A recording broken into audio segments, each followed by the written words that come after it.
Welcome friends. JNK के youth का future हमेशा एक डेंजर में रहा है। किसी ना किसी तरीके से पिसना तो है वो एस्पिरेंट्स को होता है। आज की इस वीडियो में डिटेल में बात करूंगा जेकेएसएसबी फाइनेंस अकाउंटेशन के आंसर की को लेके, और जो रिवाइज होगा वो एक बहुत बड़ा ब्लेंडर लेके आएगा सामने।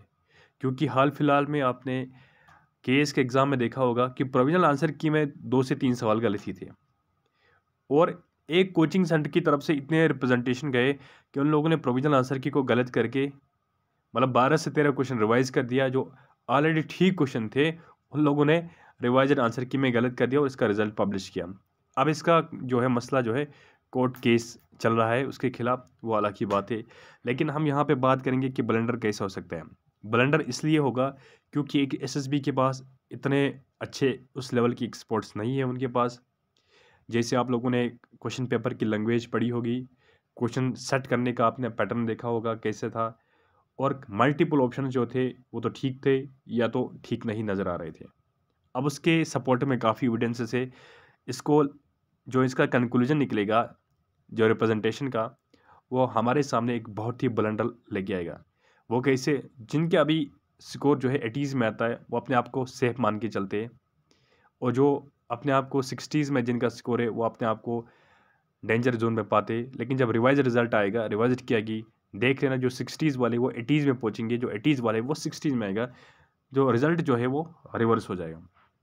अब ये क्यों हो गया? Number of factors role play करेंगे। एक तो नंबर ऑफ सोर्सेज है। देखो, एक एक क्वेश्चन के सैकड़ों सोर्स बच्चों ने ला के खड़ा किया। आपने देखा होगा सोशल मीडिया में सर्कुलेट कर रहा है। एक बोलता है इसका आंसर ये है, दूसरा बोलता है ये, दोनों के पास सोर्सेज है। जैसे मैं बार बार एग्जांपल देता हूँ, snake in the grass. Snake in the grass के काफ़ी सारे मतलब जो है आप देख लेना, इंटरनेट में सर्च करना, चारों के चारों ऑप्शन ठीक लग रहे हैं। कोई कैम्ब्रिज यूनिवर्सिटी का जो है वो एविडेंस के तौर पे लाता है, कोई कॉलोनिस्ट का लाता है, कोई मैरियम वेबस्टर का लाता है, कोई कोई कोई खलील पब्लिकेशन के भी लाता है, कोई अरिहंत का भी लाता है, कोई लास्ट ईयर के जो है एसएससी के क्वेश्चन पेपर्स उठा के लाता है कि ये आंसर है। अब जेकेएसएसबी कौन सा कंसिडर करेगी, ये बहुत ही बड़ी बात है। अब मैं आपको बताऊं कि कौन सा कंसिडर करेगी। ये नहीं होता कि कैम्ब्रिज है या एक्सपोर्ट है वो कंसिडर करेगी। एसएसबी का एक अलग ही तरीका है काम करने का। तो सबसे पहले क्या है, हर एक क्वेश्चन के नंबर ऑफ सोर्सेज है। कल को जो रिप्रेजेंटेशन डालेंगे, कल आखिरी डेट है रिप्रेजेंटेशन का, आज भी कुछ लोगों ने रिप्रेजेंटेशन डाली है, तो मान लो हर एक ने, किसी ने अगेंस्ट में डाला होगा एक ऑप्शन के, किसी ने उसके फेवर में डाला होगा। तो नंबर ऑफ सोर्सेज है इनके पास, और दूसरी बात नंबर ऑफ रिप्रेजेंटेशन, ये बहुत बड़ा रोल प्ले करेगा। एसएसबी यही देखेगी। मान लो कि एक क्वेश्चन के पास मैं लेके जाता हूँ कैम्ब्रिज का, कैम्ब्रिज यूनिवर्सिटी का snake in the grass, Cambridge का प्रूफ लेके गया।